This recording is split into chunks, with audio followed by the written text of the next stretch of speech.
তিস্তা অববাহিকার 2 কোটি মানুষের জীবন জীবিকার প্রশ্নে দীর্ঘ সময় ধরে দাবি ওঠে তিস্তা মহাপরিকল্পনা বাস্তবায়নের। কিন্তু বিগত আওয়ামী সরকার বারংবার আশ্বাস দিলেও শুধুমাত্র রাজনৈতিক হাতিয়ার হিসেবে ব্যবহার করেছে এই প্রকল্পকে। তিস্তাপাড়ের বাসিন্দাদের আন্দোলনের মুখে গণঅভ্যুত্থান পরবর্তী সরকারের তরফ থেকে উদ্যোগ নেওয়া হয় মহাপরিকল্পনা বাস্তবায়নের। উত্তরের 5 জেলায় আয়োজন করা হয় গণশুনানিরও। পানি সম্পদ উপদেষ্টার তরফ থেকে ঘোষণা আসে 26 সালের জানুয়ারিতে চীন ও বাংলাদেশের যৌথ বিনিয়োগে আনুষ্ঠানিকভাবে উদ্বোধন করা হবে বহুল আকাঙ্ক্ষিত মহাপরিকল্পনার কাজ, যা শেষ হবে পরবর্তী 5 বছরে। আমাদের প্রকল্প দলিলে লেখা আছে কাজ শুরু হবে জানুয়ারি 2026-এ।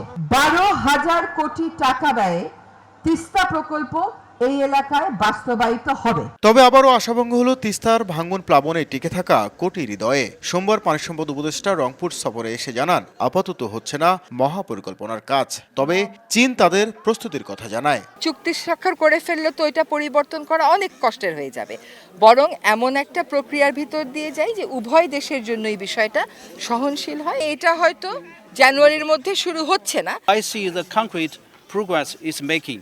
So we are on the process to promote this project. অধিকার কর্মীরা বলছেন, অন্তর্বর্তী সরকারের ঘোষণায় যে প্রত্যাশার আলো জেগেছিল তা হতাশায় রূপ নিয়েছে। তবে মহাপরিকল্পনা বাস্তবায়নে আন্দোলন চালিয়ে যাওয়ার ঘোষণা তাদের।